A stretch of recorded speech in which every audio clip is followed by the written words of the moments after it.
Everyone and welcome to current affairs funda. आज हम लोग देखने वाले हैं यहाँ पे ईयर बेस्ड पजल और एक काफी अच्छा पजल है। इसमें आपके वेरिएबल तो सेम है लेकिन उनका यूज आपको दो अलग अलग जगह करना है। तो अगर आप इनकी एक सही अप्रोच फॉलो करते हैं तो आप इस क्वेश्चन को बहुत ही आसानी से सॉल्व कर सकते हो। ये जो क्वेश्चन है ये मैंने ऑलिव बोर्ड की साइट से लिया है।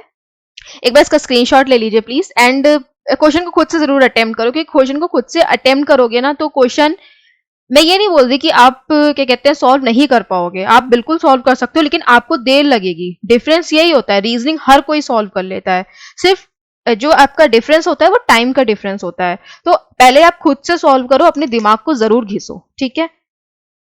एंड यहां से हम लोग क्वेश्चन को स्टार्ट करते हैं। तो देखो यहाँ पे क्या कह रहे हैं कि Gokuldham corporation was doing a survey among 8 of its employees namely PQ, RS, TU, V and W। यहाँ पे ये कह रहे हैं कि आपके जो गोकुलधाम कॉर्पोरेशन है वो एक सर्वे कराती है 8 एम्प्लॉय में, उनके नेम गिवन है PQ, RS, TU, V and W, ठीक है। उसके अलावा फिर ये कह रहे हैं कि they recorded the year of their joining and the year of their marriage. तो वो ये कह रहे हैं कि यहाँ पे वो रिकॉर्ड करते हैं क्या, एक तो उनकी ज्वाइनिंग जो है वो उस कॉर्पोरेशन में कब किस साल में हुई है, प्लस उनकी जो मैरिज है उसको भी लिखते हैं, ठीक। फिर आगे कह रहे हैं the years of joining were among 1954, 1955, 1961, 1964, 1969, 1970, 1977, 1982। तो यहाँ पे ये कह रहे हैं कि जो ज्वाइनिंग की ईयर है वो इन्होंने दे दिए हैं। इसके अलावा फिर इन्होंने ये कहा है कि also the year of the marriage of the employ was among these years only. तो यहाँ पे ये कह रहे हैं कि आपका जो मैरिज के ईयर है इन एम्प्लॉयज का वो भी क्या है, आपकी यही वाले वेरिएबल यूज होंगे, ठीक, दीज ईयर्स, इन्हीं ईयर में होगी। फिर कह रहे हैं it is known that for any employ the year of joining and the year of marriage was not same. तो ये काफी अच्छा पॉइंट है, ये आपको ध्यान में रखना है क्योंकि क्वेश्चन आधा इसी से बन गया कि आपका किसी का भी ज्वाइनिंग और उसकी मैरिज का जो ईयर है वो साथ साथ नहीं होगा, ठीक। मतलब एक सही है, जैसे कि 1971 में अगर P की ज्वाइनिंग हुई है तो 1977 में ही आपका P की मैरिज नहीं हो सकती, ठीक है। तो दोनों जगह आपका सेम ईयर नहीं आएगा। फिर आगे यहां से आई थिंक स्टेटमेंट गिवन है, तो हम लोग इसको नेक्स्ट स्लाइड से पढ़ते हैं।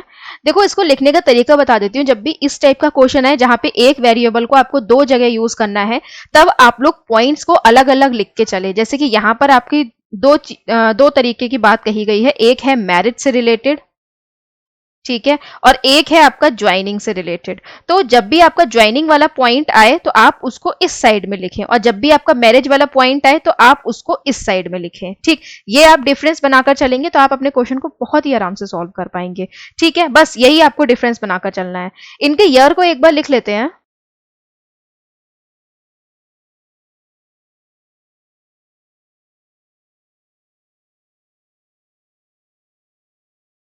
ओके, तो यहां पर हमने लिख दिए ईयर। ओके, देखो यहां पे ये कह रहे हैं कि further it is known that we got married in 1970, कि आपके वी की जो शादी है वो 1970 में हुई है।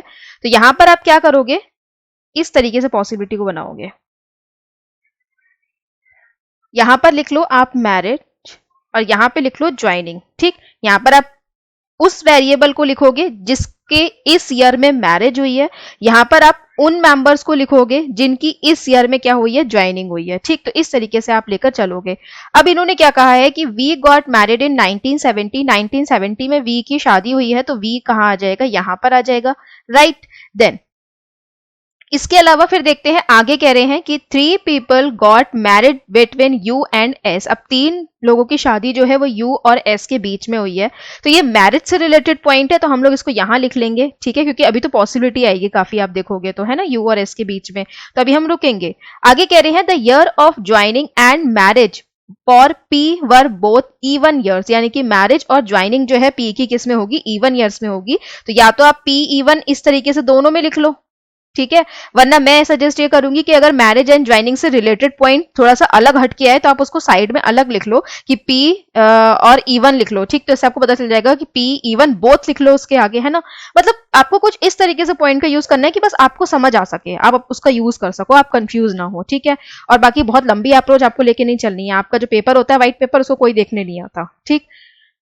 देखो इसके अलावा कह रहे हैं फिर 3 people got married between T and R where T got married before R। तो यहाँ पे ये कह रहे हैं 3 लोगों की शादी जो है वो T और R के बीच में हुई है और T जो है वो कैसे आएगा, पहले आएगा। ठीक, तो हमने कैसे लिखा है, असेंडिंग ऑर्डर में लिखा है ना, तो हम T को ऊपर और R को नीचे रखेंगे।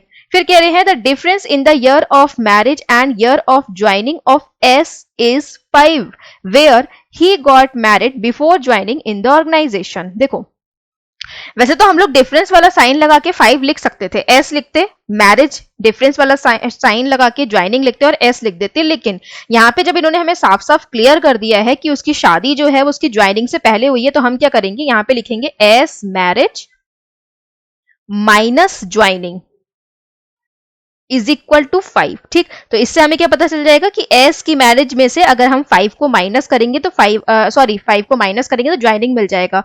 अब मैं यहीं पे पॉइंट को क्लियर करना चाहूंगी कि 5 माइनस का मतलब यहाँ पे ये है कि आपका जो गैप है वो 5 का नहीं लोगे, 5 आफ्टर आएगा, मतलब 5 इयर्स आफ्टर आएगा। लाइक आपकी एस की जो मैरिज है वो 55 में हुई है, तो इसकी ज्वाइनिंग कब हो जाएगी, 56, 57, 58, 59 एंड 60 कब हो जाएगी, 60 में हो जाएगी। ठीक, मतलब आपका अगर आप इसमें 5 प्लस करोगे तो 60 वैसे इस तरीके से भी आ जाएगा, लेकिन कुछ लोगों को काफी कंफ्यूजन होता है कि डिफरेंस लेना है तो आपने ये 4 का डिफरेंस लिया, 5 का लेना है, कुछ लोगों को कंफ्यूजन होता है, मैं सबकी बात नहीं कर रही हूँ। तो मैं यहाँ पे ये बता रही हूँ 5 का मतलब यहाँ पर आ गया कि इस तरीके से जो आपका 5th ईयर आएगा उसमें, तो अगर 55 में इसकी मैरिज हुई है तो ज्वाइनिंग क्या होगी इसकी, 60 में होगी। ठीक है, आई होप आपको ये पॉइंट क्लियर हो गया होगा। देन आगे बढ़ते हैं, तो गिवन है टी ज्वाइन इन 1961, तो टी जो है वो 1961 में ज्वाइन करता है। Then W got married immediately after P but not in the year when R joined. Okay, यहाँ पे ये कह रहा है कि डब्ल्यू जो है वो कब शादी करता है, आफ्टर पी। ठीक, मतलब पी के तुरंत बाद आ जाएगा, मैरिज वाले पॉइंट पे लिख लेंगे, but not in the year when R joined, लेकिन उस में नहीं है जिसमें आपका आर ज्वाइन करता है, यानी कि आपका डब्ल्यू की जो मैरिज ईयर है और आर का जो ज्वाइन है, ज्वाइनिंग ईयर है, वो कैसे नहीं होंगे, आपके सेम नहीं होंगे। ठीक, फिर आगे कह रहे हैं यहां पे you and are join in consecutive year, तो you are join consecutive year. ठीक, कंजिक्यूटिव ईयर का मतलब समझिएगा, यहाँ पे कंजिक्यूटिव ईयर का मतलब यहाँ पे ये नहीं है कि 64 69 ले सकते हैं या फिर आपका 70 77 ले सकते हैं, 77 और 82 ले सकते हैं, ये चीज आपको लगातार नहीं बोलनी है। यहाँ पे इन्होंने बोला है कंजिक्यूटिव ईयर, यानी कि लगातार ईयर, जैसे कि 54 55 इसके जस्ट बाद आ रहा है, या फिर आपका 70 एंड 69 के बाद 70 आ रहा है, तो यू और आर की जो पॉसिबिलिटी है ज्वाइनिंग की वो या तो 69 एंड 70 की बनेगी या फिर 54 एंड 55 की बनेगी, इसके अलावा और कहीं नहीं बनेगी। लगातार का मतलब है आपका जो एक के बाद एक तुरंत ईयर आए, राइट, और यही आपका डेज में भी होता है। फिर आगे कह रहे हैं W join immediately after P in the same year when Q got married, तो डब्ल्यू की जो ज्वाइनिंग है वो तुरंत बाद होती है पी के, तो यहाँ पे आप लिख लो कि डब्ल्यू की ज्वाइनिंग जो है वो पी के तुरंत बाद होगी, प्लस इन्होंने ये भी कहा है कि सेम ईयर होगा जब क्यू की शादी होती है, यानी कि क्यू का जो मैरिज ईयर है और डब्ल्यू का जो ज्वाइनिंग ईयर है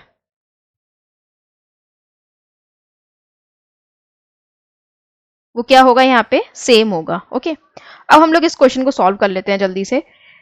देखो हम लोग ऑब्वियसली मैरिज वाला पॉइंट पहले उठाएंगे क्योंकि यहाँ पे हमें मैरिज के पॉइंट ज्यादा दिख रहे हैं ना, 1 2 3 4 दिख रहे हैं ना, तो हम इसी को पिक करते हैं, राइट, क्योंकि ये तो फिर ऐसे पॉइंट है जिनसे हम लोग पॉसिबिलिटीज को काटेंगे, ये ऐसे पॉइंट है क्योंकि अगर आप देखोगे डब्ल्यू और आर का ज्वाइनिंग ईयर सेम नहीं है तो इससे आप क्या पॉसिबिलिटी बनाओगे, एस की मैरिज और ज्वाइनिंग में 5 ईयर्स का डिफरेंस है, तो इस पॉइंट को पिक करने से पहले आप इस पॉइंट को पिक करो क्योंकि यहाँ से आपको बाकी पॉइंट्स भी रिलेट करते हुए मिल रहे हैं, है ना।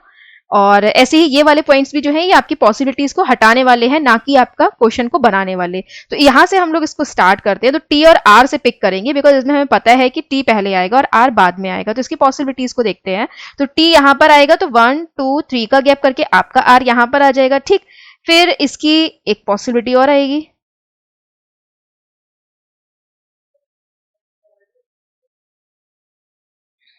ये मैं दूसरी पॉसिबिलिटी बना लेती हूँ। ठीक है, ये हो गई फर्स्ट, ये हो गई सेकंड पॉसिबिलिटी, ये हो गई थर्ड। ठीक है, शायद जरूरत पड़े तो हम ले लेंगे इसको, यहाँ पे हम लिख देते हैं ज्वाइनिंग इसकी यहाँ पे है, ये वी। ओके, अब टी यहाँ पर आया, अगर टी मान लो टी की मैरिज यहाँ पर होती, ये प्लीज आप लोग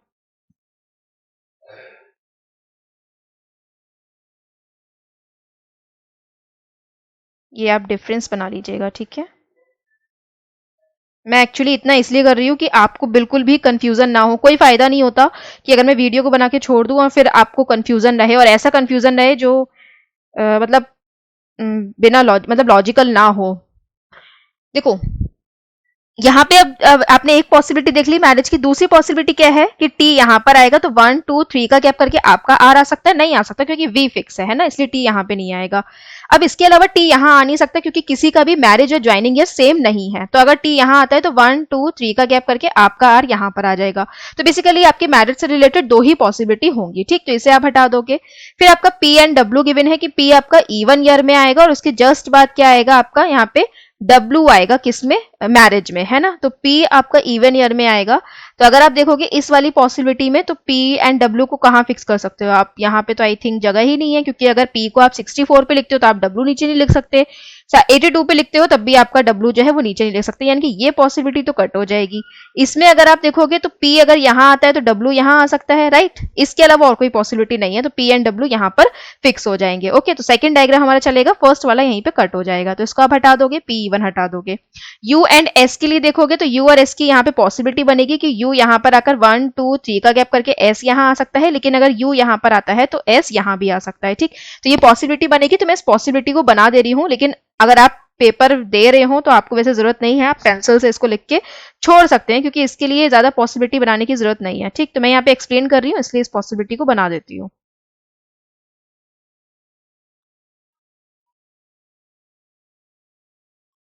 ठीक, यहाँ पर क्या आ जाएगा, क्यू जो बचा हुआ है ना। तो ये हो गया, मैरिज वाले सारे पॉइंट निकल गए। अब हम आ जाते हैं ज्वाइनिंग पे, ठीक। तो पी एंड डब्ल्यू, पी की ज्वाइनिंग आपकी इवन ईयर में होगी, उसके तुरंत बाद डब्ल्यू आएगा, तो पी एंड डब्ल्यू यहाँ पर तो आ नहीं सकते, राइट, क्योंकि पी एंड डब्ल्यू सेम नहीं आ सकते। और फिर यहाँ पर हमको एक पॉइंट दिया गया था, अगर आपको याद है, कि क्यू की मैरिज और डब्ल्यू की ज्वाइनिंग सेम होगी, तो इस हिसाब से आपका डब्ल्यू यहाँ पे और पी यहाँ पर आना चाहिए, है ना। तो ये तो आप ऐसे ही फिक्स कर सकते हो, राइट। अब आप इसे हटा दो, इसे भी हटा दो। ओके, अब देखते हैं बाकी पॉइंट को। तो यहाँ पे देखो कह रहे हैं एस की मैरिज और उसकी ज्वाइनिंग में 5 का डिफरेंस है, तो यहाँ पर आपका एस यहाँ फिक्स है, तो इसके 5 प्लस करोगे कितना आ जाएगा आपका 82, तो यानी कि आपका एस यहाँ आ जाएगा। इसमें अगर आप देखोगे तो एस की जो मैरिज ईयर है वो 61 है, तो ज्वाइनिंग ईयर क्या होगा, 5 प्लस करोगे तो 66 होना चाहिए, बट यहाँ पे 66 तो है ही नहीं, इसलिए ये पॉसिबिलिटी कट जाएगी, आंसर इस वाले में आएगा, है ना। इसको आप हटा दोगे। फिर यहाँ पे कह रहे हैं डब्ल्यू का जो मैरिज ईयर है और आर का ज्वाइनिंग ईयर है वो सेम नहीं होगा, ठीक। तो इसका हम आर का जो ज्वाइनिंग ईयर है, यानी कि आर जो है वो कहाँ नहीं आ सकता, 55 नंबर पे नहीं आ सकता, ये यहाँ पे 1955 पे नहीं आ सकता, ठीक। ये आपको ध्यान रखना है, इसका बस इतना ही मतलब है, तो ऐसा आप हटा सकते हो, बस यहाँ लिख लो आर 55 पे नहीं आएगा। यू और आर कंजिक्यूटिव ईयर में आएंगे। सो कंजिक्यूटिव ईयर यहाँ पे कौन कौन सा पेयर थे, दो ही थे, 69 एंड 70, दूसरा 54 एंड 55। सो 69 एंड 70 तो हो नहीं सकते बिकॉज डब्ल्यू फिक्स हो गया, तो यानी कि आपका कौन सा होगा, 54 एंड 55। और अभी अभी हमने देखा कि 55 में आपका आर नहीं आ सकता, तो आर यहाँ पर और यू यहाँ पर आएगा, राइट।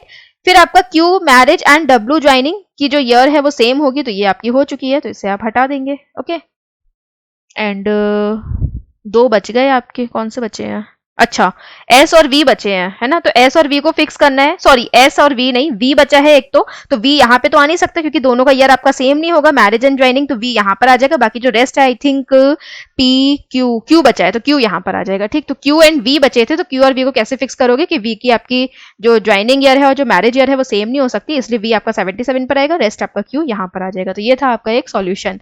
तो बताइएगा इसका फीडबैक आप लोग की, आपको ये अप्रोच कैसी लगी। क्वेश्चन को देख लेते हैं। तो how many people got married after T. Question को बहुत ध्यान से पढ़ना है, बहुत ध्यान से रिप्लाई करना है इसका, सॉरी बहुत ध्यान से आपको आंसर करना है इसका, क्योंकि यहाँ पे दोनों के आपका ईयर सेम है, तो गड़बड़ हो सकती है जल्दीबाजी में पढ़ने में, ठीक है। तो टी के बाद कितने लोगों की शादी हुई है, तो 1 2 3 4 4 की हुई है। डब्ल्यू की शादी किस ईयर में हुई है, सो कब हुई है, 1955। चलिए अब इसका आंसर मैं दो क्वेश्चन आपके लिए छोड़ दे रही हूँ। फर्स्ट क्वेश्चन है एज अ होमवर्क, इसका आंसर दीजिए, एंड फिर ये सेकंड क्वेश्चन है। अच्छा हाँ, काफी लोग ये बोल रहे थे कि टाइमिंग बता दिया करिए आप स्टार्टिंग में, तो एक्चुअली आज तो मैं भूल गई इसकी टाइमिंग को बताना। वैसे इस क्वेश्चन को सॉल्व करने का जब मैंने सॉल्व किया था तो मेरे से आई थिंक 4 to 5 मिनट में ये क्वेश्चन बन गया था, क्योंकि मैंने इसी अप्रोच को फॉलो करा था। तो अगर मैं आपको 15 मिनट में इसका पूरा एक्सप्लेनेशन दे रही हूँ तो मैंने आधे मिनट में इसको, मतलब उसका आधे में इसको सॉल्व करा होगा। तो वैसे मुझे 7 मिनट्स नहीं लगे थे, मैंने थोड़ा जल्दी कर लिया था क्योंकि मैं कई पॉइंट्स को लिखती भी नहीं हूँ और उसको डायरेक्ट पॉसिबिलिटीज को बनाती जाती हूँ, ठीक है। तो लेकिन आपकी अगर मैं एक सफिशिएंट टाइम बताऊं तो आप 5 to 6 मिनट में सॉल्व कर सकते हो, क्योंकि अगर मैं कर सकती हूँ तो आप भी कर सकते हो। ठीक,